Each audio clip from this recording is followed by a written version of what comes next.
Good morning, everyone. I'm Nisha. Welcomes all of you in our YouTube channel Easy Easy Life. Yesterday, we have discussed about Amitabh Ghosh, who is a very important 20th 21st century writer.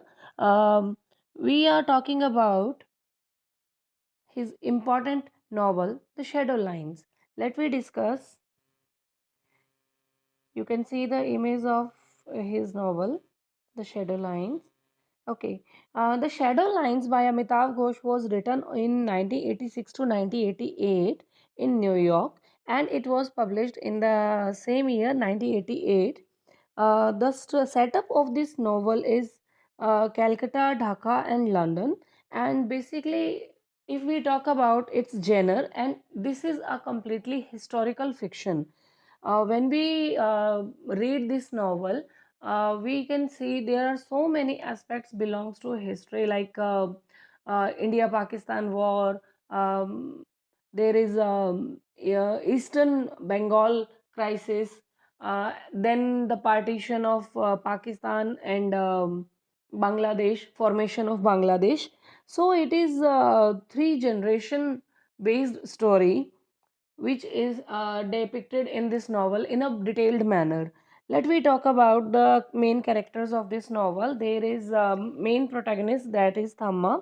थामा जो है, इनके father और इनके जो uncle हैं जेठोमशाई, इनके बीच में डिस्प्यूट्स ऑफ प्रॉपर्टी होता है, प्रॉपर्टी का डिस्प्यूट होता है और बंटवारा हो जाता है, जिसके बाद इनके जो फादर हैं थामा के, वो अपने भाई से कभी बात नहीं करते। सेम एज़ इनके जो बच्चे हैं यानी थामा और उनकी बहन या इनके और जो मेंबर्स हैं फैमिली के, वो इन लोगों से कभी बात नहीं करते हैं।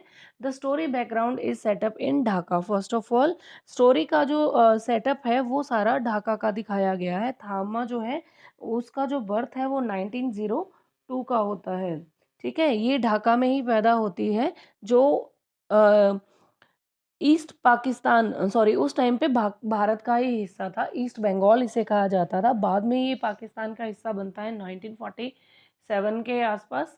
1947 में इसको जो है ईस्ट बंगाल को इसको मिला दिया जाता है पाकिस्तान में, जब पाकिस्तान सेपरेट हो जाता है इंडिया से 1947 में। और उसके बाद में स्टोरी का बैकग्राउंड इतना आगे आगे आगे जैसे बढ़ता जाता है, तो ये 1961 के आसपास में जो क्राइसिस होते हैं ढाका में, उसके बाद ये पाकिस्तान से भी अलग हो जाता है। ईस्टर्न पाकिस्तान जो नाम दिया जाता है इसे, उससे भी ये अलग हो जाता है और एक नया कंट्री जो है बांग्लादेश वर्तमान में फॉर्म होता है। तो वो सारी स्टोरी को इसमें बताने की कोशिश की गई है। यहाँ पे ये जो फादर साहब हैं, इनका एक कोई ख़ास ज़्यादा रोल नहीं है, सिर्फ़ इतना ही स्टोरी के बैकग्राउंड में बताया गया है कि इनका अपने भाई से डिस्प्यूट होता है, जिसकी वजह से थामा और उसकी बहन जो है माया देवी कभी अपने इस चाचा की फैमिली से कभी बात नहीं कर पाती है, हालाँकि उनसे काफ़ी अटैचमेंट इनकी होती है। थोड़ा टाइम आगे-आगे जैसे-जैसे निकलता जाता है, जो थामा है इसकी जो शादी है एक रेलवे वर्कर हो जो होता है, ट्रैक वर्कर है, उससे कर दी जाती है। बहुत ही मिडल क्लास सी फैमिली है और उसके बाद में ये अपनी लाइफ़ में प्रोसीड करती है। थामा की जब शादी हो जाती है तो उसके भी बच्चे होते हैं, फिर वो आगे-आगे बड़े होते रहते हैं, उनकी एजुकेशन से रिलेटेड काम चलता रहता है। ड्यूरिंग दैट टाइम 1936 में इसके थामा के हस्बैंड की डेथ हो जाती है और सारी जो ज़िम्मेदारी है वो थामा पे आ जाती है। फिर भी ये अपने परिवार में किसी से हेल्प नहीं लेती है, किसी के आगे झुकती नहीं है और एक टीचर का जॉब करना शुरू कर देती है, ठीक है? और फिर अपने बेटे की ये शादी भी करती है, जिससे ये नैरेटर यानी हमारा जो अननोन नैरेटर है, इस कहानी का जो सूत्रधार है, वो पैदा होता है। इसका नाम नहीं बताया गया, पूरे नोवेल नोवेल में इसे कुछ भी नहीं कहा गया है। फर्स्ट पर्सन में ये स्टोरी जो है वो हमें आगे-आगे देखने को मिलती है। अब हम सेकंड जनरेशन पे बात क्यों कर रहे हैं, देखिए, यहाँ पर हम थामा को लेते हैं, उसके बाद में इसके बेटे को। ये बहुत दादी-पोता का काफ़ी अच्छा एक कन्वर्सेशन आपको देखने को मिलेगा, काफ़ी अच्छी डिटेल मैनर आपको देखने को मिलेंगे। इसलिए हमने एक बार थामा के बारे में डिस्कस कर लिया। थामा की नॉर्मल से आदमी से शादी होती है, मिडल क्लास फैमिली में होती है। वहीं इसकी जो बहन है माया देवी, इसकी जो लकीली जो शादी है एक इनके फादर के फ्रेंड ही होते हैं, कोई मिस्टर जस्टिस चंद्रशेखर दत्ता चौधरी साहब, काफ़ी हाई प्रोफाइल फैमिली बैकग्राउंड से होते हैं, बहुत बड़े जस्टिस माने जाते हैं उस टाइम पे। और इनका एक बेटा होता है साहब। अब माया देवी की जो शादी है वो साहब से हो जाती है और माया देवी को अपनी लाइफ में वो सारी अवेलेबिलिटीज़ मिल जाती हैं, सारी चीज़ें मिलती हैं, इनको कोई टेंशन नहीं होता है, अच्छी खासी इनकी लाइफ चल रही होती है। फिर धीरे-धीरे इनके भी मतलब इनके जो फादर साहब हैं चंद्रशेखर जी हैं, जो ससुर हैं माया देवी के, इनके काफ़ी अच्छे फैमिली रिलेशंस होते हैं, कुछ इंग्लैंड में रहने वाले अंग्रेज़ लोगों के साथ में, तो ये मिलते रहते हैं उनसे, वो लोग आते रहते हैं। ठीक है, तो इसी तरह से साहब की भी काफ़ी ज़्यादा अच्छी दोस्ती होती है कई इंग्लिश पीपल्स के साथ में, जिनके बारे में हम आगे पढ़ने वाले हैं। अब माया देवी की शादी होती है तो इसके एक बेटा हो जाता है जतिन और एक होता है त्रिदिब। रोबी जो नाम दिया गया है हम इसके बारे में बाद में बात करेंगे। इनके 3 बेटे हैं जतिन, त्रिदिब और रोबी। जतिन जो है स्कूल एजुकेशन अपनी गेन कर रहा है, त्रिदिब जो है वो लगभग 8-9 साल का बच्चा है और रोबी का जन्म काफ़ी बाद में होता है क्योंकि स्टोरी आगे बढ़ती है तब हम इसके बारे में बात करेंगे। अब ये जो साहब है इनका क्या होता है कोई प्रॉब्लम हो जाती है इनको और इनका जो है इलाज काफ़ी लंबा चल रहा होता है, बीमार हो जाते हैं। कोई मेडिकल प्रॉब्लम होने के कारण ये काफ़ी इल कंडीशन में होते हैं और ये इलाज के लिए लंदन जाते हैं। लंदन कैसे जाते हैं ये इनके जो फादर हैं इनके एक फ्रेंड होते हैं। यानी ये जो जस्टिस चंद्रशेखर हैं, इनके एक फ्रेंड हैं यहाँ पर दिया गया है लॉनेल ट्रेसवान। ये एक इंग्लिश मैन है, इनके बच्चे हैं मिसेस प्राइस और एलन।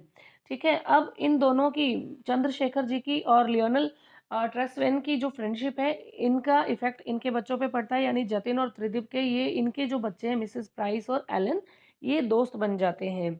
ठीक है, अब 1947 में देश आज़ाद हो चुका है। ईस्ट बंगाल का जो पार्ट है वो पाकिस्तान में मिल चुका है और इसे ईस्टर्न पाकिस्तान नाम दे दिया गया है क्योंकि ये स्टोरी का जो स्टार्टअप है वो सारा ढाका से रिलेटेड होता है। ठीक है, जो थामा है इनका जो जन्म है वो ढाका में ही होता है और जब देश का बंटवारा हो जाता है तो ये कभी वापस ढाका नहीं जा पाते हैं क्योंकि वो पहले पाकिस्तान में मिल जाता है और later on it will become an independent country. ठीक है, बांग्लादेश। तो यहाँ पर हम बात कर रहे हैं जतिन के बारे में। जतिन जो है वो अपनी स्कूली एजुकेशन गेन कर रहा है। त्रिदीप जो है वो लगभग 8-9 साल का बच्चा है। जब इसके फादर साहब बीमार होते हैं साहब जी, तो इनके इलाज के लिए इनको लंदन लेके जाया जाता है इनके फैमिली फ्रेंड के यहाँ पर, मिस्टर लियोनल ट्रेसवैन के यहाँ पर, जिनके बच्चों के साथ इनकी बड़ी अच्छी दोस्ती होती है कि इनकी साहब की होती है मिसेस प्राइस के साथ में और इनके ब्रदर के साथ में। जब सॉरी, जब अपनी जतिन को यहीं छोड़कर चले जाते हैं इंडिया में ही इनकी स्टडीज़ के कारण और माया देवी साहब और उनका जो बेटा है त्रिदीप, ये लंदन चले जाते हैं इनके इलाज के लिए। वहाँ पर क्या होता है 1947 के टाइम पे 47 के आसपास ही सेकेंड वर्ल्ड वॉर भी चल रहा होता है। सेकेंड वर्ल्ड वॉर जब चल रहा होता है तब ये जो साहब हैं ये मिसेस प्राइस के यहाँ पर ही रह रहे होते हैं, इनके साथ ही इनके दोनों भाई-बहनों के साथ में, इनकी फैमिली के साथ में और उस टाइम पे बॉम्बार्डिंग हो जाती है इनके घर के ऊपर। ठीक है? इनके घर के ऊपर बॉम्बार्डिंग होती है और मिस्टर एलन जो है वो उनकी और उनके एक फ्रेंड की डेथ हो जाती है। माहौल काफ़ी ख़राब हो जाता है और इलाज के कुछ समय बाद अब एक चीज़ मैं बताना भूल गई कि साहब और जो त्रिदिप है, इनकी माया देवी है, ये बहुत लंबे टाइम तक वहाँ पर रुकते हैं और बड़े अच्छे दोस्त और ज़्यादा अच्छे दोस्त ये लोग बन जाते हैं। काफ़ी इनकी आपस में ट्यूनिंग होती है, घूमते हैं, फिरते हैं। इंग्लैंड में जो इनका जो बेटा है त्रिदिप, ये काफ़ी नए-नए दोस्त बना लेता है। इसको इंग्लैंड की चीज़ों को बहुत अच्छा लगता है देखने को क्योंकि नई-नई चीज़ें देखने को मिल रही हैं। हमारे यहाँ के जैसे कस्टम्स नहीं है, रिचुअल्स नहीं है, बहुत फ्रीडम है। बहुत प्लेज़र फ़ील होता है और कंट्री का जो एनवायरनमेंट है वो वैसे भी बहुत अच्छा है वहाँ का। ठीक है, तो एक लाइफ़स्टाइल जो देखने को डिफरेंट होता है, तो इस चीज़ से बड़ा फ़ैसिनेशन होता है ये बच्चा त्रिदिप और बड़ा अच्छा फ़ील करता है और बड़े मतलब अच्छे एक्सपीरियंस इसको वहाँ पर मिलते हैं। लेकिन जब ये वर्ल्ड वॉर का जो टाइम होता है, उस टाइम पे इनकी फ़ैमिली को वापस आना पड़ता है। एलन की डेथ हो जाती है, इनके फ्रेंड की डेथ हो जाती है, मिसेस प्राइस वहीं रहती हैं और साहब और त्रिदिप और जो इनकी वाइफ़ है माया देवी, ये इंडिया वापस आ जाते हैं। ठीक है, इंडिया आने के बाद में जब ये वापस आ जाते हैं, तो त्रिदीप जैसे-जैसे बड़ा हो रहा है, इसके अंदर एक इनका जो मिसेस प्राइस जो हैं, इनके भी बच्चे हो जाते हैं, यानी इनके एक बेटा होता है, एक बेटी होती है। मे और निक हो जाते हैं और वहाँ से आने के बाद में माया देवी और साहब के भी तीसरा बेटा हो जाता है रोबी। ठीक है, अब हम बात करने वाले हैं एक और चीज़ इम्पोर्टेंट के बारे में कि देखिए त्रिदिप काफ़ी बड़ा हो गया है। जतिन की भी शादी कर दी जाती है। जतिन की वाइफ इतनी प्यारी होती है कि सब उसको बड़ा प्यार से क्वीन विक्टोरिया बुलाते हैं। ठीक है, तो यहाँ पे क्वीन विक्टोरिया जो है ये अच्छा अपना एंजॉय करते हैं, घूमते फिरते हैं। त्रिदीप काफ़ी अच्छा बड़ा लड़का बन चुका है, काफ़ी मैच्योर हो चुका है और बड़े अच्छे एक्सपीरियंस इसके पास हैं और ये हर एक को अपनी जो है स्टोरीज सुनाया करता है। ठीक है, लंदन के एक्सपीरियंसेस को बताया करता है कि अच्छा माहौल था, प्लेजर था, फ्रीडम थी, एक्साइटमेंट था। ये अपने आप में घूमने फिरने में अच्छा एक है। ठीक है, अब हम बात करने वाले हैं रॉबी। रॉबी का भी जन्म हो चुका होता है और इधर से वापस हम आते हैं हमारे मेन कैरेक्टर है थाम्मा के ऊपर। थाम्मा ने भी अपने बेटे की शादी कर दी है और इसको भी एक ग्रैंडसन हो चुका होता है, नरेटर जो है हमारा। और इधर से जो हमने इनकी बात की थी, मिसेस प्राइस के बारे में जो बात की थी, इनकी एक बेटी और बेटा है, निक और मे। और यहाँ पर जो त्रिदीप है ये काफ़ी बड़ा मैच्योर हो चुका है, तो इसकी जो दोस्ती है वो मे से हो जाती है। इनकी जो बेटी है मे, इनसे बड़ी अच्छी बनती है और धीरे धीरे ये लेटर्स शेयर करने लगते हैं, बात करने लगते हैं और एक दूसरे के साथ काफ़ी अच्छा क्वालिटी टाइम जो है वो स्पेंड करने की कोशिश करते हैं। लेटर के थ्रू ये एक दूसरे से बात करते हैं और फिर ये एक दूसरे से मिलने की इच्छा भी रखते हैं वहाँ पर कि हम लोग कभी भी मिल पाएँ। ड्यूरिंग दैट टाइम जतिन जो है इसकी भी एक बेटी हो चुकी होती है, इला। अब यहाँ पर इम्पोर्टेंट देखने वाली चीज़ क्या आती है कि जो इला है नंबर 1, नंबर 2 रोबी, नंबर 3 हमारा नरेटर, है ना? और ये मे और सॉरी मे और निक, ये चारों पाँचों लगभग सिमिलर एज ग्रुप के हैं, है ना? इनका कुछ ज़्यादा फ़र्क नहीं है, ये चारों पाँचों का सेम एज ग्रुप का ही इनका जो है रहते हैं ये। और एक बार क्या होता है, मिसेस प्राइस के जो बेटा है वो बाद में होता है, इनके लंदन से आ जाने के बाद होता है। साहिब के जैसे रोबी का जन्म बाद में होता है, वैसे ही निक का भी काफ़ी जन्म इनके बाद में होता है, मे इनके पहले से होती है। ठीक है, सेम एज ग्रुप के हैं, इला, रोबी, नरेटर और निक जो है वो सारे बराबर सी उम्र के हैं। ठीक है, अब यहाँ पर नरेटर जो है, हमने अभी बात की कि नरेटर जो है वो लंदन की कहानियाँ, अपने एक्सपीरियंसेस बड़ा शेयर करता है और उसको यूँ लगता है वर्ल्ड इज़ इमेजिनेशन, दुनिया बहुत बड़ी है, बहुत खूबसूरत है। आप अपनी सोच के दायरे को, कल्पना के दायरे को बढ़ाओ तो आप इसमें बहुत सारी चीज़ों को एक्सपीरियंस कर सकते हो। ठीक है, अब यहाँ पे क्या होता है कि नैरेटर जो है, क्योंकि ये एक मिडिल क्लास की फैमिली से बिलॉन्ग करता है, तो ये अपने जो चाचा हैं त्रिदिप, इनकी कहानियों को बड़ा मतलब अच्छे से सुनता है, उनको अच्छा लगता है उसको सुनना और वो उससे सीखने की कोशिश करता है। व्हेयरएज़ इला जो है, क्योंकि ये हाई प्रोफाइल फैमिली से बिलॉन्ग करती है, इसके पेरेंट्स कहीं न कहीं घूमते रहते हैं, तो इसको भी घूमने का बहुत मौका मिलता है। लेकिन ये अपने चाचा की एक बातों को इतना सीरियस नहीं लेती है और सम टाइम नैरेटर को इससे फ्रस्ट्रेशन भी होती है कि ये अपने चाचा को इतना कंसर्न क्यों नहीं करती है, जबकि नैरेटर को इसको त्रिदीप को सुनना बड़ा अच्छा लगता था। हालाँकि ये जो है नैरेटर जो है ये इला को पसंद भी करता है।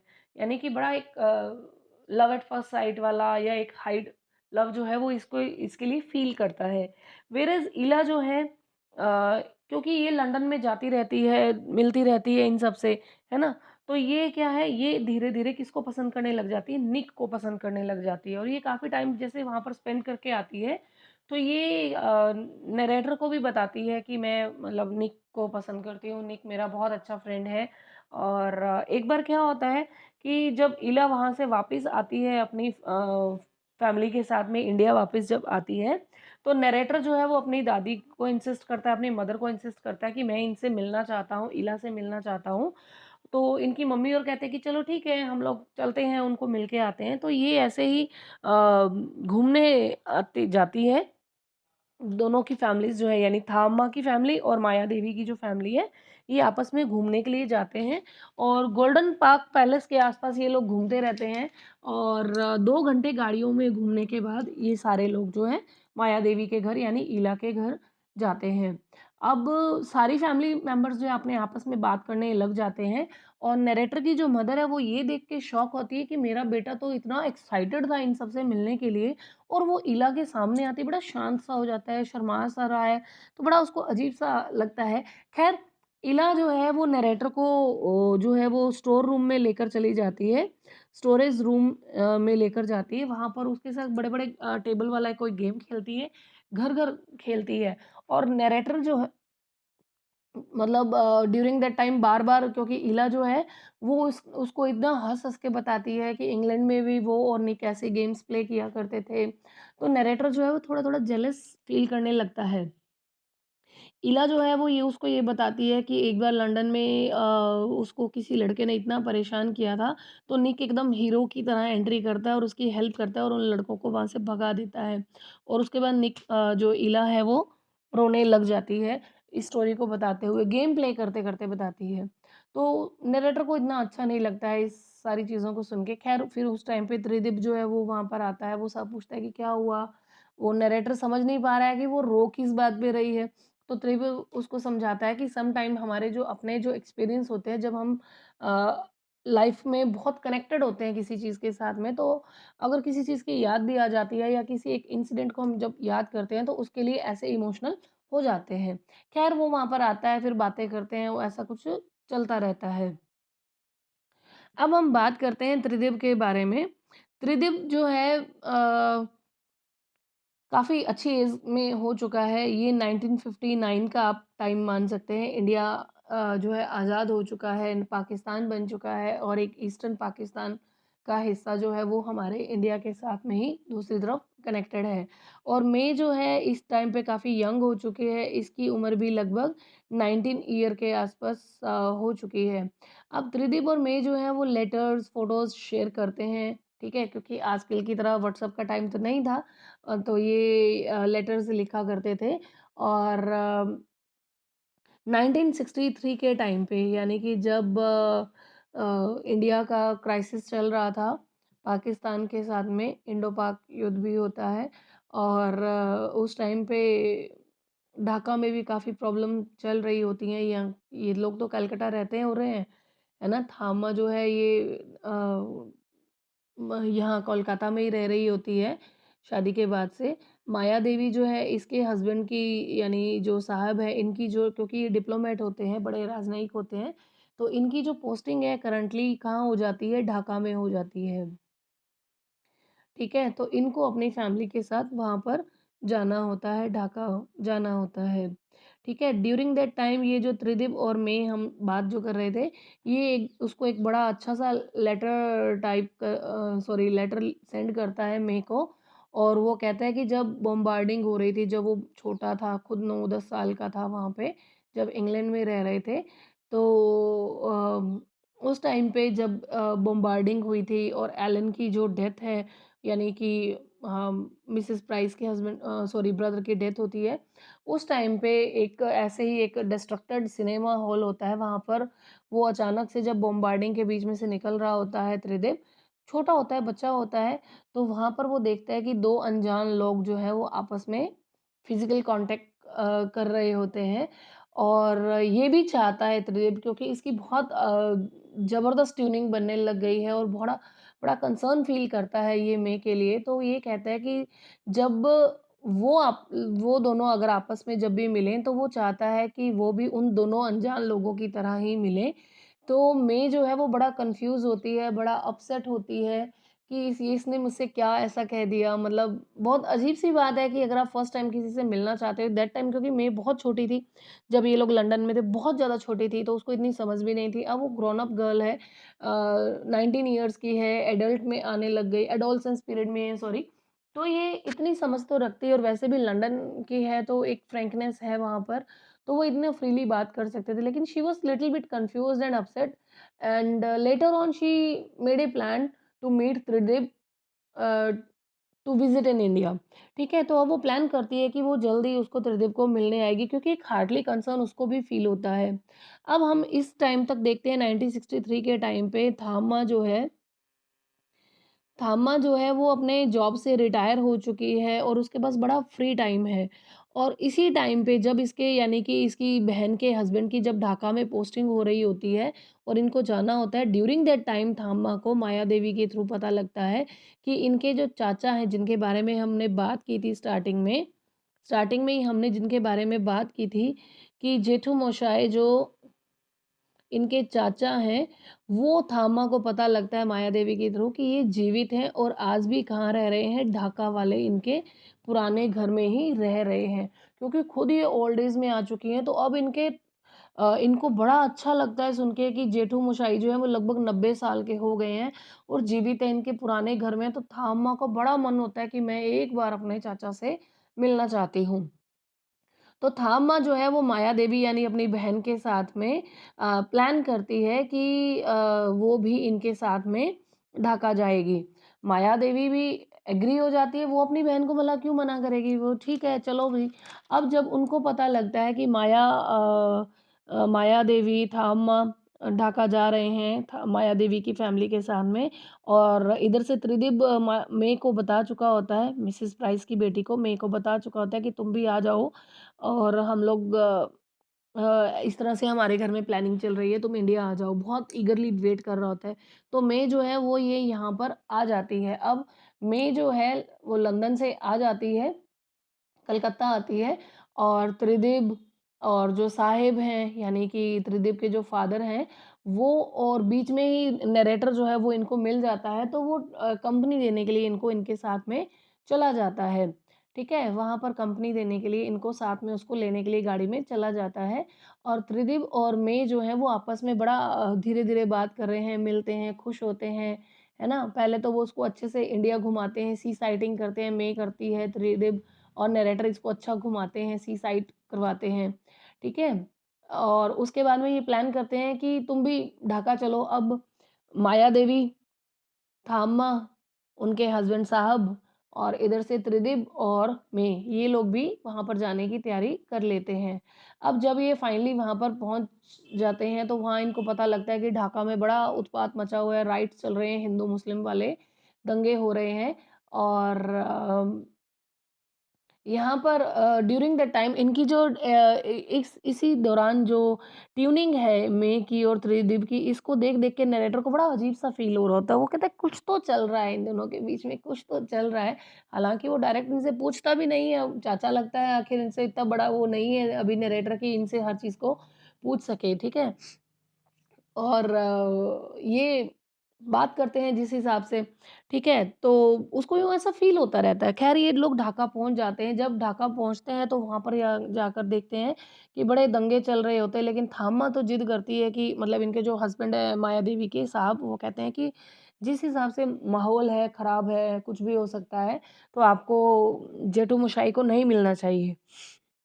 अब उनको यूँ लगता है थामा को कि मैं इतने सालों बाद पहली बार ढाका आई हूँ, शादी होने के बाद आज पहली बार जब आई हूँ, तो अब मैं इनको बिना मिले तो जाऊँगी नहीं, और दूसरी बात ये वो कहती है कि जब ये इतनी एज के हो चुके हैं तो अपना ख़्याल तो खुद रख नहीं सकते, और वो चाहती है कि वो उनको अपने साथ कहाँ ले जाए, इंडिया ले जाए, कोलकाता ले जाए।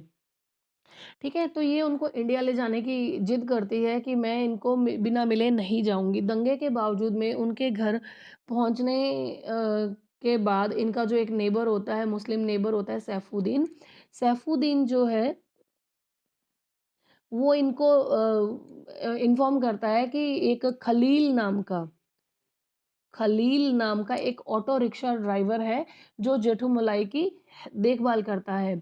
तो ये उसको मिलते हैं, माया देवी, थामा उनके घर जाते हैं अपने चाचा के, खलील इनको मिलता है वहाँ पे, बड़ा उनका वेलकम करता है। लेकिन इनके जो चाचा हैं जेठू मोशाई, वो इनको आइडेंटिफ़ाई नहीं कर पाते क्योंकि 90 साल के हो चुके हैं, मेमोरी इतनी वीक हो चुकी है, वो इनको पहचानते नहीं हैं। लेकिन खलील जो है वो बड़ा इनको खुश होता है देखकर, और बड़ा इनकी केयर करता है, अच्छा उनको चाय-वाय पूछता है, सब कुछ करता है। अब इतने में ही क्या है, माहौल बाहर बहुत ज़्यादा ख़राब चल रहा होता है, तो ये जो सैफुद्दीन है वो इनको कहता है कि आप लोगों को यहाँ से निकलना चाहिए। तो खलील जो है वो इनकी हेल्प करता है गली में ही इनको निकलने के लिए। जैसे ही इन अपनी गाड़ी में बैठते हैं, माया देवी बैठती है, जेठो-मशाई को ये साथ ले जाते हैं, और माया देवी है, अम्मा है, ये सारे जैसे ही गाड़ी में बैठते हैं, तो बहुत सारी भीड़ अचानक से वहाँ पर आ जाती है और इनकी गाड़ी पे अटैक कर देती है। तो इस टाइम पे क्योंकि गाड़ी में माया देवी भी है, ये हमारी मई भी है, ये हमारी थामा भी उसी गाड़ी में है, और इनके जो जेठू मशाई जो चाचा हैं 90 साल के, वो भी गाड़ी में है ना? और त्रिदीप भी गाड़ी में है। तब इनको जब पता लगता है कि अब इतना क्राइसिस हो गया है, तो कैसे न कैसे करके यहाँ से निकलना तो चाहिए, जान बचाने की कोशिश करनी चाहिए। और दूसरा, खलील भी वहाँ पर होता है, तो खलील हेल्प करता है वहाँ से निकालने में इनको। और मैं जो है वो भी गाड़ी से बाहर आ जाती है लोगों को भगाने के लिए। और लोग जो है वो मैं को तो छोड़ देते हैं जस्ट बिकॉज़ अ लेडी, या कुछ भी मैनर आप मान सकते हो। तो खलील के ऊपर अटैक हो जाता है भीड़ का। तो जब मैं बाहर निकलती है तो त्रिदीप भी गाड़ी से बाहर निकल कर इनको बचाने की कोशिश करता है। तो जब इतनी स्थिति खतरनाक हो जाती है, इतना अटैक हो रहा होता है, इधर से लोग तलवारें ले रहे हैं, कुछ ले रहे हैं, लकड़ियाँ होती हैं, कोई आग जला रहा है, तो बड़ा बुरा हाल हो जाता है। तो भीड़ जो है जो त्रिदिब है, वो माया देवी को, थामा को और मैं को सुरक्षित निकालने के चक्कर में इनको कैसे न कैसे करके वहाँ से निकाल देता है।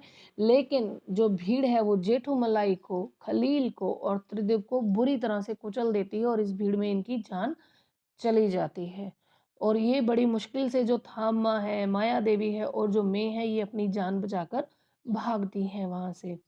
और फैमिली के थ्रू ही नरेटर को भी त्रिदेव की मौत की सूचना मिलती है और बड़ा अटैच होता है ये जो बच्चा, अ, ये जो लड़का है वो बड़ा अटैच होता है अपने चाचा से। और उसकी मौत की सूचना जब उसको मिलती है तो बड़ा इसको दुख होता है, बहुत ही ज़्यादा दुख ये फील करता है।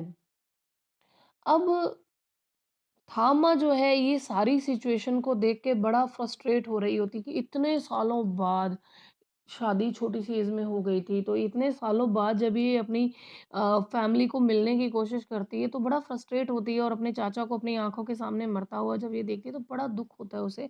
तो ये बड़ा मतलब उस टाइम पे जो एक ईस्टर्न पाकिस्तान को आज़ाद करने के लिए जो मुहिम चल रही थी इंडिया में, पाकिस्तान में और जो ईस्टर्न पाकिस्तान है वहाँ पर, कि एक नया कंट्री जो बनकर सामने आने वाला था। तो उस टाइम पे ये जो थामा है, ये डोनेशन देना शुरू कर देती है। इवन अपनी जो गोल्ड की ज्वेलरी होती है, चेन-वेन, वो भी ये निकाल कर दे देती है कि कैसे भी करके जो इस ढाका का जो एरिया है, इसको पाकिस्तान से भी मुक्त कराया जाए। तो बड़ा फ्रस्ट्रेट होती है, डोनेशन देती है, पागल सी हो जाती है एक तरह से। अब हमारा जो नरेटर है ना, ये बड़ा ही मतलब इला को पसंद तो करता है, लेकिन इला की बहुत सारी ऐसी बातें होती हैं। एक इंसिडेंट भी होता है कि ये एक बार जो है वो क्लब हाउस जाते हैं। रोबी जो है नरेटर है, जो इला है, वो क्लब में जाते हैं और वहाँ पे डांस वांस करते हैं। और इला जो है वो बहुत फ्रैंक नेचर की होती है, तो वो क्लब में दूसरे लड़कों के साथ जाके डांस वांस करने लग जाती है। 2 कोई बिज़नेसमैन होते हैं, तो वो बिज़नेसमैन इसको यहाँ-वहाँ टच करने लग जाते हैं, छेड़ने लग जाते हैं। तो ये वहाँ से जो नरेटर है और रोबी है, ये इससे झगड़ा कर देते हैं, उन दोनों लड़कों को मार के पीट-पीट लड़ाई-बढ़ाई होती है और वहाँ से क्लब से निकल जाते हैं। ठीक है? अब इसके फ्रैंक और मॉडर्न स्वभाव को लेके जो है नरेटर बड़ा गुस्सा करता है और थोड़ा-सा इसको यूँ बुरा लगता है, लेकिन जो इला है वो इसको झाड़ देती है अच्छे से कि तुम कौन होते हो? इसीलिए मैं इंडिया में रहना पसंद नहीं करती, मुझे यहाँ की सोसाइटी पसंद नहीं है। हर चीज़ पे टोका-टाकी करने लग जाते हो, तो अच्छा है इंग्लैंड रहती हूँ, वहाँ ये है, वो है। तो इस तरह से वो वापस इससे झगड़ा करके नरेटर से निक के बारे में बात करने लग जाती है। तो नरेटर कभी भी इस बारे में ज़्यादा मतलब दुखी तो होता है उसके चले जाने से। ख़ैर फिर थोड़े टाइम बाद जो नरेटर है वो इस सदमे से बाहर निकलता है और अपनी हायर एजुकेशन के लिए, अपनी एजुकेशन को परस्यू करने के लिए ये भी कहाँ चला जाता है, इंग्लैंड चला जाता है, लंदन चला जाता है। और इला जो है अब तक नॉर्मल हो चुकी होती है। इला और निक यहाँ पर शादी करने वाले हैं। इनकी जो है वो वहाँ पर मैरिज होने वाली होती है।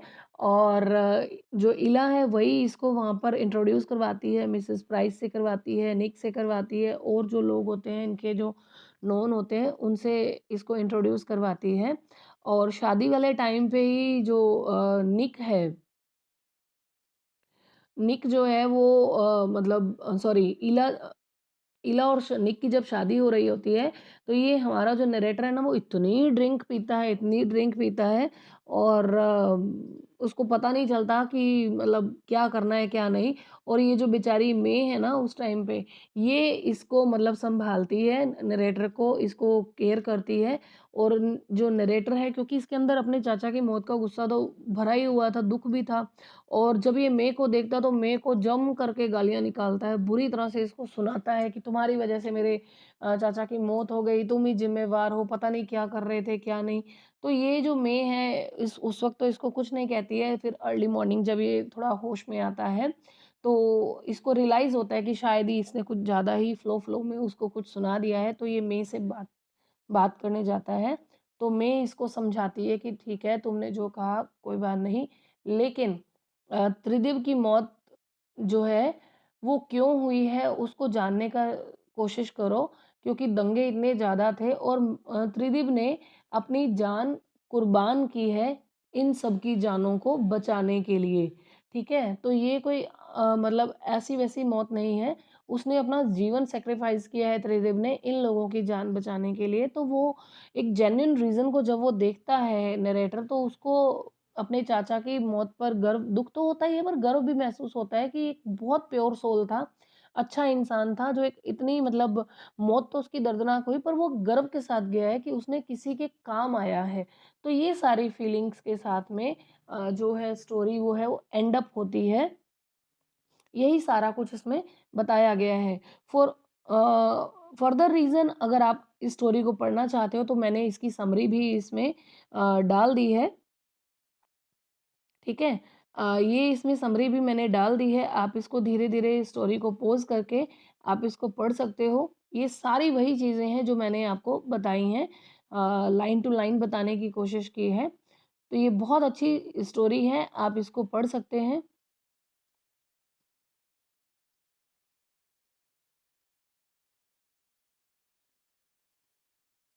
ठीक है? तो ये इसकी एक स्टोरी समरी जो है वो इसमें डाल दी गई है। ये शिवाजी यूनिवर्सिटी में सिलेबस में लगती है अमिताभ घोष की जो नॉवल है द शैडो लाइन। तो ये समरी मैंने वहाँ से ली है, बहुत अच्छी समरी दी हुई है इसमें, आप इसको गो थ्रू कर सकते हो। तो अभी के लिए इतना ही, जल्द ही एक और नई वीडियो के साथ मिलते हैं। Thank you.